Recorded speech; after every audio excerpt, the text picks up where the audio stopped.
ஓம் சக்தி. ஓம் ஆதிபரா சக்தி. ஓம் சக்தியே, மறுவூர் அரசியே, நல்லதே நினைப்போம், நல்லது மட்டுமே நினைப்போம். சக்தி வாக்கு பிள்ளைகளுக்கு இந்த ஆதி சக்தியின் ஆசீர்வாதம் என்றுமே முழுமையாக கிடைக்கும். ஆபத்து ஒரு பெண்ணால் ஏற்பட போகிறது என்பதை உனக்கு முன்கூட்டியே உணர்த்துவதற்காக உன் அம்மா வந்திருக்கிறேன். நான் யார் என்று உனக்கு கை காட்டிவிட்டால் நீ தப்பித்துக் கொள்வாய் அல்லவா? அவர்களிடம் இருந்து உன்னை காப்பாற்ற வேண்டும் என்றுதான் உன் தாய் இப்பொழுது ஓடி வந்திருக்கிறேன்.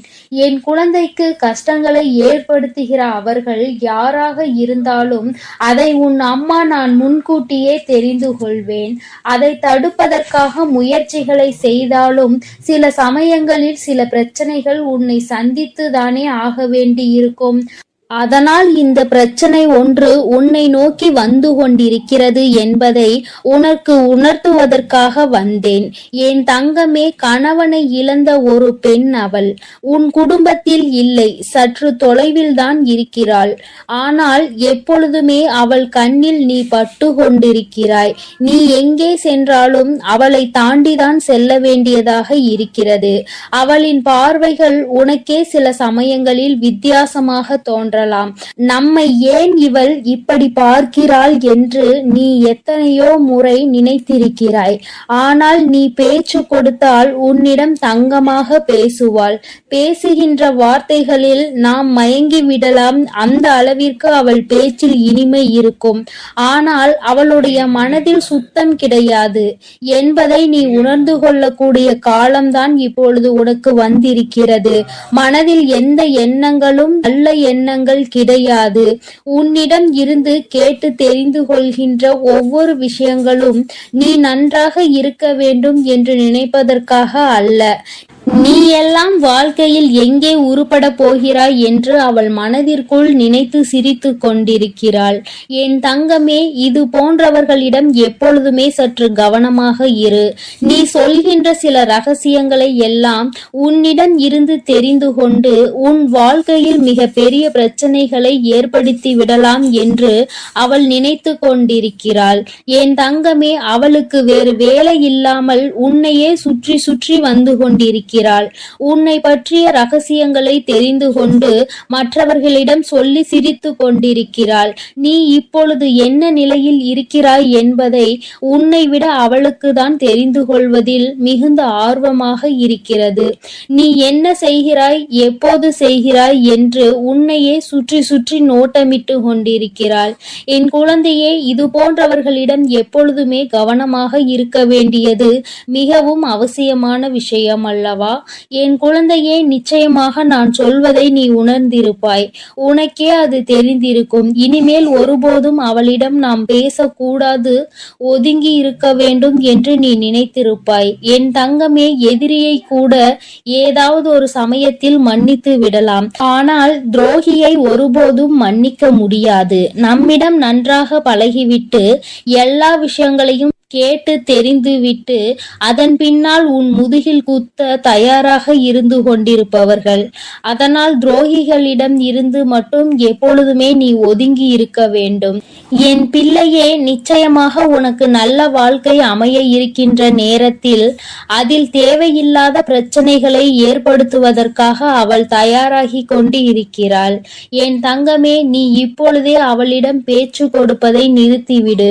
உன்னை பற்றி மற்றவர்களிடம் தேவையில்லாததை எல்லாம் பேசிக் கொண்டிருக்கிறாள். என் தங்கமே, நீயே ஒரு முறை அவளிடம் ஏன் இப்படி பேசுகிறீர்கள் என்று கேட்டு பிரச்சனைகளும் வந்தது. ஆனால் இப்பொழுது மீண்டும் அதே போலதான் நடந்து கொண்டிருக்கிறது. நீயோ ஒரு முறை அவர் அப்படி சொல்லவில்லை என்று சொன்னவுடன் மீண்டும் பேச ஆரம்பித்து விட்டாய் அல்லவா? இப்பொழுது அது எங்கே கொண்டு வந்து நிறுத்தி வைத்திருக்கிறது என்று ஒரு முறை சிந்தித்து பார். என் தங்கமே, எல்லோருமே மற்றவர்கள் வாழ்க்கையில் நல்லபடியாக இருக்க வேண்டும் என்று நினைப்பதில்லை. சில நல்ல உள்ளங்களும் உன்மீது உண்மையான அக்கறை கொண்டவர்களும் மட்டும் மட்டும்தான் அதை பற்றி சிந்திக்கிறார்கள். சிலர் எப்பொழுதுமே வாழ்க்கையில் முன்னேறிவிடக் கூடாது, எங்கே முன்னேறிவிட்டால் நீ நல்லபடியாக இருந்து விடுவாயோ, அவர்களை எல்லாம் மதிக்காமல் சென்று விடுவாயோ என்று பொறாமை எண்ணங்களோடு செயல்பட்டு கொண்டிருக்கிறார்கள். இந்த அவளும் அப்படிதான் உன் மீது பொறாமை கொண்டவளாக இருந்து கொண்டிருக்கிறாள். உன்னுடைய நிலை என்ன, நீ எப்படி இருக்கிறாய் என்பதை அவள் குடும்பத்தில் அவளுக்கு வேண்டிய குழந்தைகளோடு ஒப்பிட்டு பார்க்கிறாள். ஐயோ, நம் பிள்ளைகள் நன்றாக இல்லையே, இவன் மட்டும் எப்படி நன்றாக இருந்து கொண்டிருக்கிறான், இவருக்கு மட்டும் வாழ்க்கையில் எப்படி நல்ல விஷயங்கள் நடந்து கொண்டிருக்கிறது என்று உன்னை பற்றியே சிந்தித்து நீ நன்றாக இருக்கக்கூடாது என்று அவள் வாய்க்குள் எப்பொழுதுமே சபித்து கொண்டே இருக்கிறாள். நீ தூரமாக வரும்பொழுது உன்னை சபித்து விட்டு உன்கிட்டே வந்தவுடன் ஒன்றுமே தெரியாதது போல நல்ல பிள்ளை போல உன்னிடம் பேசி சிரிக்கின்றாள். என் தங்கமே, உன் அம்மா கை காட்டுவதை விடுத்து நான் உனக்கு நேரடியாகவே சொல்லிவிட்டேன் யார் என்பதை. நிச்சயமாக நீ புரிந்து கொண்டிருப்பாய் என் தங்கமே. ஏராள பிரச்சனைகளை சந்தித்து விட்டாய் அவரால். உனக்கு வாழ்க்கையில் ஏற்பட்ட பிரச்சனைகள் ஒவ்வொன்றும் நீ வாழ்நாள் முழுவதும் மறக்க முடியாத அளவிற்கு பல பிரச்சனைகளை ஏற்படுத்தி இருக்கின்றது. உன் குடும்பத்தில் இன்று இருக்கின்ற பல பிரச்சனைகளுக்கு அவள் மட்டுமே காரணமாக இருந்து கொண்டிருக்கிறாள். என் தங்கமே, சிலருக்கு குடும்பத்துக்குள்ளேயே இது போன்ற நபர்கள் இருப்பதற்கு வாய்ப்புகள் அதிகம் இருக்கிறது. என் குழந்தையே, நீ அவர்களினுடைய குணங்களை வைத்து யார் என்று அதை தனியாக அறிந்து புரிந்து கொள். உன் தாயானவள் நான் யார் என்று மட்டும்தான் உன்னிடம் சொல்ல முடியும். எப்பேற்பட்டவள் என்றுதான் சொல்ல முடியும். அது யார், எப்பேற்பட்டவள் என்பதை நீ புரிந்து கொண்டாயானால் யார் என்பதை நன்றாக தெரிந்து கொள்வாய் அல்லவா? அதை வைத்தே நீ கணித்துக்கொள். எப்பொழுதுமே இது போன்றவர்களிடம் நீ நன்றாக இருக்கிறாய் என்று வெளிப்படுத்தாதே. நீ நன்றாக இருக்கிறாய் என்று சொன்னாலே அவர்கள் மனதிற்குள் வேதனை எழுந்து விடுகிறது. நீ நன்றாக இருக்கக்கூடாது என்று நினைப்பவர்களுக்கு உன்னுடைய நல்ல நிலைமையை ஏற்றுக்கொள்ள கூடிய மனப்பக்குவம் எப்படி வரும்? என் தங்கமே, அவர்களிடம் இருந்து நீ சூட்சுமமாக இனிமேல் தப்பித்து கொள்ள வேண்டும். எந்த ஒரு சூழ்நிலையிலும் அவர்களிடம் மாட்டிக்கொள்ளாதே. உன் வாழ்க்கையை கெடுப்பதற்காக சில வேலைகளை செய்ய தொடங்கிவிட்டார்கள். என் குழந்தையே, அவர்கள் எப்படிப்பட்டவர்கள் என்பதை பற்றி உன்னை சார்ந்தவர்களிடம் எல்லாம் நன்றாக புரிய வைத்து எல்லாவற்றையும் தெளிவுபடுத்திவிடு. ஏனென்றால் எப்பொழுது வேண்டுமானாலும் உன் இல்லத்தில் பூகம்பம் வெடிக்க தயாராக இருக்கிறது. எப்பொழுது வேண்டுமானாலும் நீ அவரிடம் பேசிய விஷயங்களை இங்கே பகிர்ந்து கொள்வதற்கு தயாராக இருக்கின்றார் என்பதை நினைவில் வைத்துக்கொள். என் தங்கமே, உன்னிடம் ஒரு விஷயத்தை கேட்டு தெரிந்து கொண்டு அதை மற்றவரிடம் சொல்லி தேவையில்லாத சண்டைகளை மூட்டிவிட தயாராக நின்று கொண்டிருக்கிறார். அதனால் எப்பொழுதுமே உன்னுடைய ரகசியங்களை ரகசியமாகவே நீ பாதுகாத்து வைத்திருந்தால் போதும். யாரிடமும் நீ பகிர்ந்து கொள்ள வேண்டிய அவசியம் உனக்கு ஒருபோதும் ஏற்படாது. ஏனென்றால் அதுவே ரகசியமாக இருக்கும் பொழுது நீ மற்றவர்களிடம் சொன்னால் அது ரகசியமாக இருக்காது, எல்லோருக்கும் தெரிந்த ஒரு விஷயமாக மாறிவிடும் என்பதை நீ மறந்து விடாதே. என் தங்கமே, இனிமேல் உன் வாழ்க்கையில் இது போன்ற நபர்களால் இதுபோல் மற்றவர்கள் வாழக்கூடாது என்று சூனிய புக்தி கொண்ட நபர்களால் உனக்கு வாழ்க்கையில் எதுவும் ஏற்படாது. உன் அம்மா நான் உன்னை பாதுகாத்து நிற்பேன் என்பதை மறந்து விடாதே. அவர்கள் என்னதான் செய்ய நினைத்தாலும் உன்னை ஒன்றும் செய்ய முடியாது. உனக்கு பாதுகாவலாக இருப்பவள் உன் தாயானவள் நானாக இருக்கும் பொழுது நிச்சயமாக அவர்களால் ஒன்றும் செய்துவிட முடியாது என்பதை நீ புரிந்து கொள்ள போகிறாய். என் குழந்தையின் வாழ்க்கையில் கஷ்டங்களை ஏற்படுத்த நினைத்த அவளை நான் விட்டு வைக்க மாட்டேன். தகுந்த பாடத்தினை நிச்சயமாக புகட்டி கொடுப்பேன் என்பதில் எந்த ஒரு மாற்று கருத்தும் கிடையாது. என் தங்கமே, எல்லோருக்கும் வாழ்க்கையில் இது போன்ற ஒரு நபர் இருந்து கொண்டுதான் இருக்கின்றார். மற்றவர்கள் நன்றாக இருக்க வேண்டும், நாம் தான் இப்படி தனிமையில் வாடுகிறோம், அவராவது நன்றாக இருக்க வேண்டும் என்று மற்றவர்களை பற்றி சிந்திக்கின்ற குணங்கள் இல்லை என்றால் வாழ்க்கையில் தனிமையிலே இருந்து நிச்சயமாக மிகப்பெரிய கஷ்டங்களை எல்லாம் அனுபவிப்பார் என்பதை உன் அம்மா உனக்கு தெரிவித்துக் கொள்கிறேன். என் தங்கமே, வருத்தப்படாதே, கலக்கப்படாதே. இவர்கள் பேச்சுக்கள் எல்லாம் ஒருபோதும் உன் வாழ்க்கையில் எடுபடாமல் போகும் என்பதை நினைவில் வைத்து கொண்டு யார் உன்னை பற்றி என்ன சொன்னாலும் எல்லாம் கடந்து போகும் என்று நினைத்து நீ இந்த வாழ்க்கையை நல்லபடியாக வாழ்ந்து முடிக்க வேண்டும். இவள் முன்னிலையில் நல்லபடியாக வாழ்ந்து காட்ட வேண்டும் என்ற நினைப்பு உனக்குள் இருக்கும் பொழுது நீ அவள் முன்னால் உன் செயலில் காட்டும் பொழுது வாயடைத்து போய்விடுவார்கள் என்பதை நீ நினைவில் வைத்து கொண்டு தெளிவாக நடைபோடு. என் தங்கமே, நிச்சயமாக நாம் என்ன செய்தாலும் குறை சொல்வதற்கு சுற்றி ஒரு கூட்டம் இருந்து கொண்டேதான் இருக்கும். இவர்களை எல்லாம் தூக்கி தூர எறிந்துவிட்டு உன்னுடைய வெற்றி பாதையையும் உன்னுடைய வெற்றி பயணத்தையும் உன்னுடைய ஆசையையும் நோக்கி நீ பயணம் செய்து கொண்டே இரு. உன் அம்மா உன்னோடு துணையாக நிற்பேன். என் தங்க பிள்ளைக்கு இந்த வராகி அம்மாவினுடைய ஆசீர்வாதங்கள் எப்பொழுதும் முழுமையாக இருக்கும். என் தங்க பிள்ளையே, அதனால் நீ எதற்காகவும் கலங்காதே, எதை நினைத்தும் வருந்தாதே. நீ எப்பொழுதும் நல்ல எண்ணங்களோடு இரு. வேண்டாம். அம்மா எனக்கு பதிலாக உனக்கு காவலாக இன்னொருவரை நிறுத்திவிட்டு தான் செல்கிறேன். அவர் யார் என்றும் அவர் உனக்கு எப்பேற்பட்ட உதவிகளை செய்ய போகிறார் என்றும் உன் வராகி அம்மா நான் எங்கே செல்ல போகிறேன் என்பதையும் உனக்கு நான் இப்பொழுது தெளிவாக சொல்லிவிடுகிறேன். என் தங்கமே, உன்னுடைய வாழ்க்கையில் இருக்கின்ற பல பிரச்சனைகளுக்கு காரணமாக இருக்கக்கூடிய உன்னுடைய துரோகியை பழிவாங்க செல்கிறேன். அவரின் இல்லத்திற்கு நான் இப்பொழுது புறப்பட்டு விட்டேன். என் குழந்தையே, அவரினுடைய இல்லத்தில் நடந்து கொண்டிருக்கின்ற சில விஷயங்கள் உன் அம்மா எனக்கு மிகுந்த மனவேதனையை ஏற்படுத்தியது. இந்த வராகியானவள் எத்தனையோ முறை நான் அவர்களுக்கு எச்சரிக்கை விடுத்தும் அவர்கள் கேட்பதாக இல்லை. அதை விடுத்து என் குழந்தை உனக்கு செய்வினைகளை செய்ய வேண்டும் என்று பில்லி சூனியம் ஏவல்களை வைக்க வேண்டும் என்று நினைக்கிறார்கள். உன் வாழ்க்கையை எப்படியேனும் அழித்துவிட வேண்டும் என்றுதான் அவர்கள் மனதிற்குள் எண்ணங்கள் எப்பொழுதும் இருந்து கொண்டிருக்கிறது. உன் தாயானவளுக்கு இது தெரிந்துவிட்ட பிறகும் நான் இப்படியே அதை விட்டுவிட முடியாது அல்லவா? நான் எத்தனையோ வாய்ப்புகளை கொடுத்தும் அவர்கள் திருந்தவில்லை. என்னை ஒருபோதும் அவர்கள் மதிக்கவும் இல்லை. என்னுடைய அன்பினை நான் அவர்களுக்கு முதலில் கொடுத்து பார்த்தேன். மற்றவர்களுக்கு தீங்கு செய்யக்கூடாது, அப்படி செய்தால் அது உன்னுடைய வருங்கால சந்ததியை பாதிக்கும். உன்னுடைய குழந்தைகள் நிச்சயமாக இதனால் மிக பெரிய பாதிப்பினை அடைவார்கள் என்று நான் எத்தனையோ முறை சொல்லி பார்த்தேன். ஆனால் அது அவர்களுக்கு புரியவில்லை. அடுத்ததாக சிறு கோபத்தோடு சில எச்சரிக்கை விடுத்தேன். நீ இப்படி செய்தால் நான் உனக்கு தண்டனைகள் வழங்குவேன் என்று. ஆனால் அதையும் அவர்களுக்கு புரியவில்லை. இப்பொழுது எல்லாவற்றையும் மீறி அவர்கள் உனக்கு இது போன்ற செயல்களை செய்துவிட வேண்டும் என்று நினைத்து விட்டார்கள். இனிமேல் அவர்களை அத்தனை எளிதாக நாம் விட்டுவிட முடியாது அல்லவா? நிச்சயமாக இனி அவர்களுக்கு என்ன செய்ய வேண்டுமோ, நான் என்ன கொடுக்க வேண்டுமோ அதை நான் சரியான நேரத்தில் கொடுத்துவிட வேண்டும் இல்லையா? இல்லை என்றால் அவர்கள் உன் வாழ்க்கையை அழிக்க வேண்டும் என்று நினைத்து கொண்டிருக்கிறார்கள்.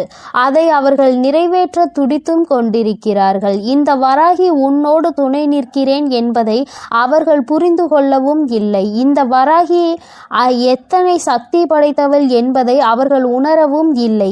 இனி அவர்கள் வாழ்க்கையில் நடக்கப் போகின்ற விஷயங்களை நீ கண்கூடாக காணதான் போகிறாய். பொறுமை காத்தாலே அதற்கு காரணம் என்னவென்று என் குழந்தைக்கு தெரிய வேண்டும் அல்லவா? அதற்காக தான் இத்தனையையும் உனக்கு சொல்லிக் கொண்டிருக்கிறேன். இனி அவர்கள் வாழ்க்கையில் நடக்கக்கூடிய விஷயங்கள் எல்லாம் நீயே எதிர்பார்க்காத வகையில் இருக்கும். அம்மா இந்த அளவிற்கு இவர்களுக்கு தண்டனைகள் வேண்டாம் என்று நிச்சயமாக நீயே என்னிடம் கேட்கின்ற அளவிற்கு தான் அவர்கள் வாழ்க்கையில் இனி எல்லாம் நடக்கப் போகிறது. மற்றவர்கள் மீது சிறிது அளவு கூட இரக்கம் இல்லாமல் நடந்து கொண்ட இவர்களுக்கு மட்டும் நான் இனி இரக்கம் காட்டுவதாக இல்லை. அதனால் எந்த பலனும் இல்லை. நான் சொல்வதை எதையுமே அவர்கள் புரிந்து கொள்ளவும் இல்லை. அதனால் இனி அவர்களுக்கு தரமான சம்பவம் ஒன்று வாழ்க்கையில் காத்து கொண்டிருக்கிறது. என் பிள்ளையை வேதனைப்படுத்தியதோடு மட்டுமல்லாமல் என் பிள்ளையின் உடைமைகளை அவர்கள் பறிக்கவும் அங்கே தொடங்க ஆரம்பித்து விட்டார்கள். என் குழந்தையின் உடைமைகளை பறித்து என் பிள்ளையை நிர்கதியாக நிற்க வைக்க அங்கே முயற்சிகள் நடக்கிறது. அவர்கள் முயற்சிகள் ஒருபோதும் வெற்றி பெறாது. என் குழந்தை பதற்றத்தோடு அம்மாவிடம் ஓடோடி வந்து, அம்மா தாயே, எனக்கு ஒரு நல்ல வழி காட்ட மாட்டாயா? இப்படி என்னை வாழ்க்கையில் வேதனைக்கு ஆளாக்கி விட்டார்கள் அவர்கள். அங்கே அவர்கள் சந்தோஷமாக இருந்து கொண்டிருக்கிறார்களே என்று என் குழந்தை அடைந்த மனக்கவலைக்கு தான் இன்று நல்ல செய்தி வந்திருக்கிறது. நான் அதனால்தான் அங்கே சென்று கொண்டிருக்கிறேன். நீ அம்மா உன்னிடத்தில் இல்லை என்று நினைத்து வருந்த வேண்டாம். நான் எனக்கு பதிலாக உன் இல்லத்தில் உனக்கு காவலாக நிற்க போகிறவர் யார் என்றும் உனக்கு சொல்கிறேன். அவர்கள் உன்னுடைய குல தெய்வம்தான். இன்று அவர்கள்தான் உனக்கு காவலாக நிற்க போகிறார்கள். என்றுமே உன்னுடைய வீட்டின் நிலைவாசலில் அவர்கள் உனக்கு காவலாக தான் இருந்து கொண்டிருக்கிறார்கள். இருந்தாலும் உன்னுடைய இஷ்ட தெய்வமான இந்த வராகியும் அங்கேயேதான் நின்று கொண்டிருப்பேன். இன்று அவர்களுக்கு உன் மீது அதிக கவனத்தை நான் கொடுத்திருக்கிறேன். நான் இங்கு இருக்க மாட்டேன். நீங்கள் உங்கள் பிள்ளையை பார்த்து கொள்ளுங்கள். நான் என் பிள்ளைக்கு தேவையான சில விஷயங்களை செய்து கொடுக்க இங்கிருந்து புறப்படுகிறேன். என் பிள்ளைகள் வாழ்க்கையில் நல்லது நடக்க வேண்டும் என்றால் நான் இங்கிருந்து இன்று சென்றுதான் ஆக வேண்டும். அவர்கள் வாழ்க்கையில் நல்ல வழியை நான் காட்ட வேண்டும். இல்லை என்றால் என் குழந்தைகள் மேலும் மேலும் வாழ்க்கையில் கஷ்டத்தை அனுபவிப்பார்கள்.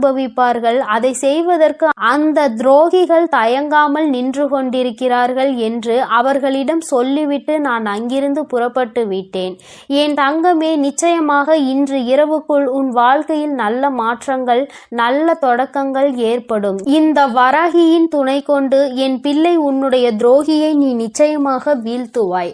அவர்களுக்கு பயப்பட வேண்டிய அவசியம் எதுவும் உனக்கு இல்லை. ஏனென்றால் அவர்கள் பக்கம் நியாயம் எதுவும் இல்லை.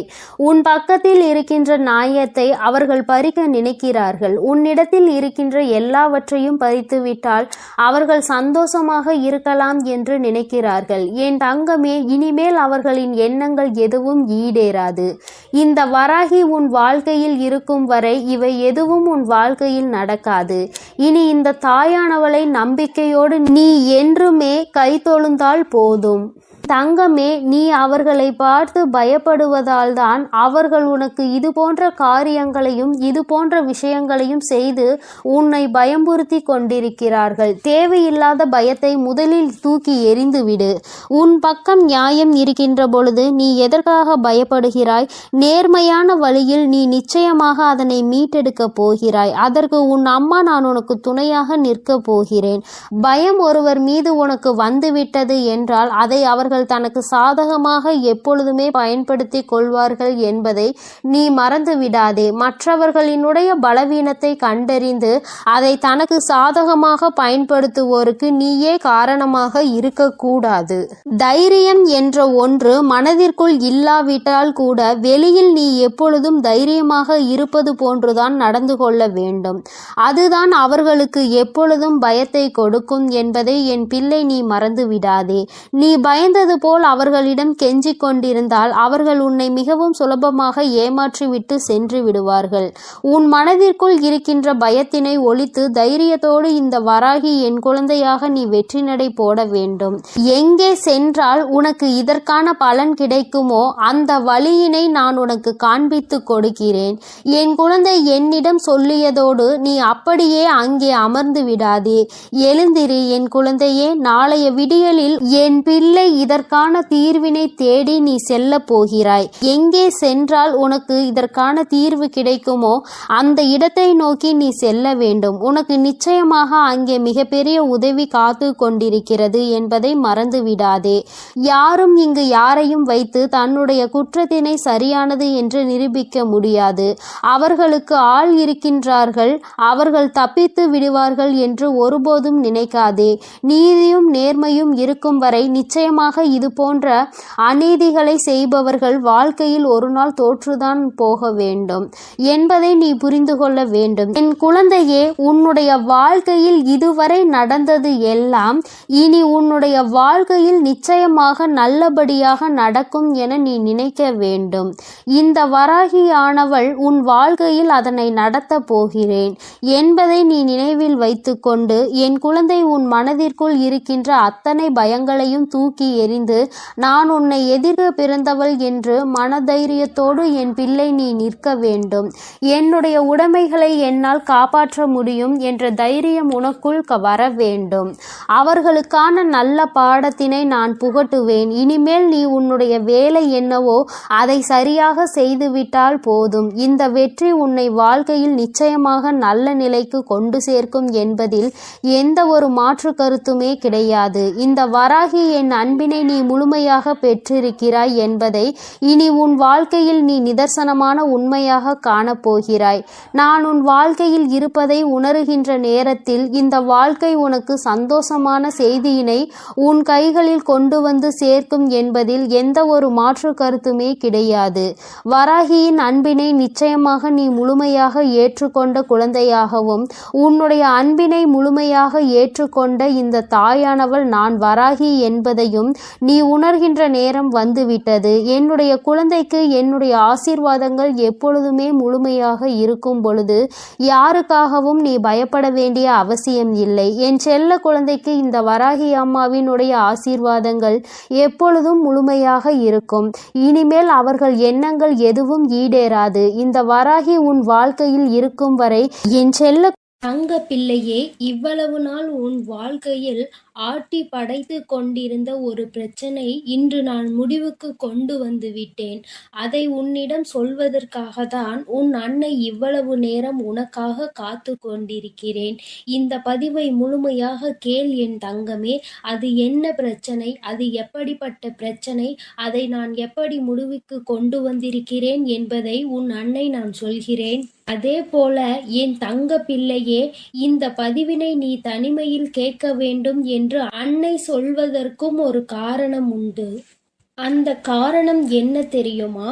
எல்லா விஷயங்களையும் எல்லோர் முன்னாடியும் அத்தனை எளிதாக அந்த விஷயத்தை பற்றி சொல்ல முடியாது என்பதுதான். உன் வாழ்க்கையில் ஏற்படும் பிரச்சனைகள், உன் வாழ்க்கையில் இருக்கக்கூடிய அனைத்து பிரச்சனைகளையும் நீ மட்டுமே தெரிந்து கொள்ள வேண்டும். மற்றவர்கள் முன்னால் இதை நான் சொன்னால் அவர்கள் வைக்கக்கூடிய விமர்சனங்களை எல்லாம் உன்னால் ஏற்றுக்கொள்ளக்கூடியதாக இருக்காது. என் தங்கமே, இப்பொழுது இருக்கக்கூடிய பிரச்சனை உன்னை பற்றியும் உன் வாழ்க்கை துணையை பற்றியும் இருக்கிறது. அதனால் தான் சொல்கிறேன், நீ இப்பொழுது உன் வாழ்க்கை துணையை பற்றி ஒரு வார்த்தையை மற்றவர்களிடம் பேசினால் அவர்கள் உன் வாழ்க்கை துணையை பற்றி கேவலமாக நினைத்து விடுவார்கள் அல்லவா? அதனால்தான் அன்னை உன்னிடம் தனிமையில் இதை கேட்க சொல்லியிருக்கிறேன். என் தங்கமே, எத்தனைதான் கோபம் உனக்கு உன் உறவு மீது இருந்தாலும் மற்றவர்கள் அவர்களை பற்றி இப்படி பேசினால் அதை உன்னால் ஏற்றுக்கொள்ள முடியாது அல்லவா? இதனால் உனக்கு அங்கு மனவேதனைகள் தான் ஏற்படும் அல்லவா? இப்பொழுது நான் உனக்கு அதற்கான தீர்வினை கொண்டு வந்து விட்டேன். அதை நீ மற்றவர்களுக்கு முன் வெளிப்படுத்தாமல் நீ தனிமையில் கேட்டால் உன் மனதிற்கு ஒரு மிகப்பெரிய தெளிவு கிடைக்கும் என்பதற்காக தான் அம்மா சொல்கிறேன்.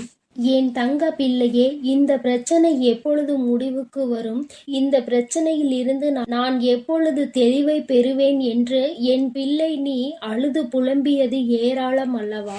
அந்த நாட்களை எல்லாம் நினைக்கும் பொழுது உனக்கு இன்னும் மனவேதனையாக தான் இருக்கிறது.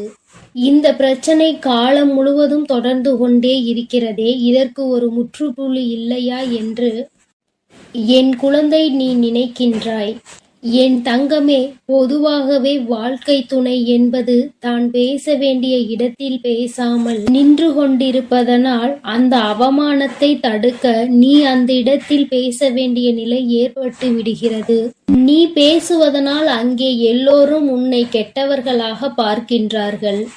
என் தங்கமே, இது உன் வாழ்க்கையில் நிதர்சனமாகவே நடந்து கொண்டிருக்கிறது. இதனால் உன் வாழ்க்கையில் ஏற்படும் சம்பவங்கள் எல்லாம் உனக்கு எதிராக செயல்படுகிறது.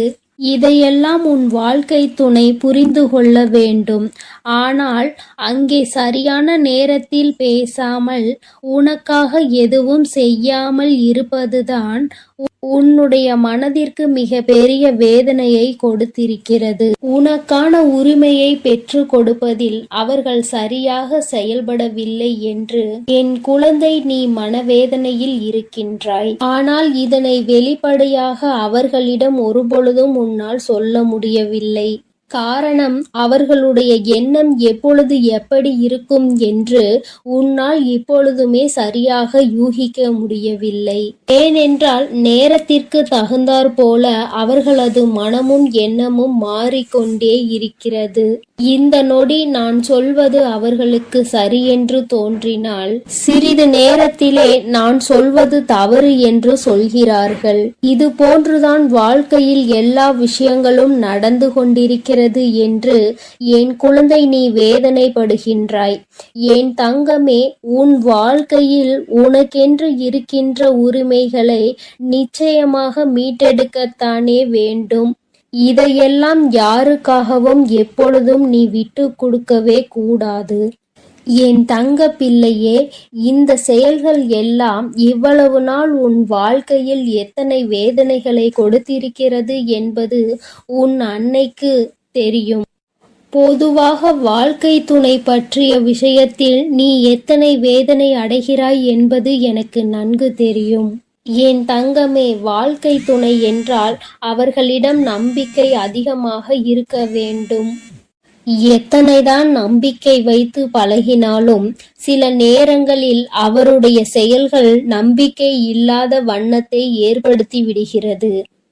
என்னால் அதனை ஏற்றுக்கொள்ளவோ அதனை தாங்கிக் கொள்ளவோ முடியாமல் தான் நான் திணறிக் கொண்டிருக்கிறேன். வாழ்க்கை என்பது எப்படி நடக்க வேண்டுமோ அது அப்படிதான் நடக்க வேண்டும். வாழ்க்கையில் இருக்கின்ற சூழ்நிலைகளை எல்லாம் சரியாக புரிந்து கொண்டு வாழ வேண்டும்.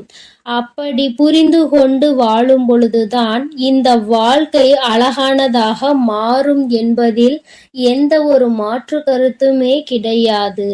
என் தங்கமே, இந்த நாளில் உன் தாயானவள் உன்னை தேடி வந்து கொண்டிருக்கும் பொழுது என் குழந்தையின் மனதிற்குள் இருக்கின்ற ஏக்கங்களை எல்லாமே ஒரே நொடியில் இந்த அம்மா தீர்த்து வைக்கத்தான் போகிறேன். என் குழந்தையே, என்னை வேண்டியவருக்கும் உன்னிடத்தில் வந்து உதவியை கேட்டவர்களுக்கும் நீ மிக பெரிய அளவில் உதவிகளை செய்து கொடுத்து கொண்டு இருக்கிறாய். என் தங்கமே, உன் மனதில் இருக்கின்ற அத்தனை எண்ணங்களும் பொய்யாகி போகப் போகின்றது. என் தங்கமே, உன்னுடைய வாழ்க்கை இந்த அளவிற்கு ஆனதற்கு ஒரே ஒரு காரணம் உன் மனதில் இருக்கின்ற சந்தேகம் என்ற ஒன்றுதான். யாராக இருந்தாலும் முதலில் உண்மையான அன்பு என்று ஒன்றை வைத்து விட்டால் பிறகு அவர்களின் மீது எந்த ஒரு சூழ்நிலையிலும் சந்தேகப்படக்கூடாது. என்னவாக இருந்தாலும் அதனை பேசி மட்டுமே தீர்த்து கொள்ள வேண்டும். ஏனென்றால் இப்படி ஒருவருக்கொருவர் மனதிற்குள் ஒன்றை வைத்து கொண்டு வெளியில் ஒன்றை பேசிக்கொண்டு இருந்தால் வாழ்க்கையில் தொடர்ந்து பிரச்சனைகளும் வேதனைகளும் தான் வந்து கொண்டே இருக்கும் என்பதில் எந்த ஒரு மாற்று கருத்துமே கிடையாது.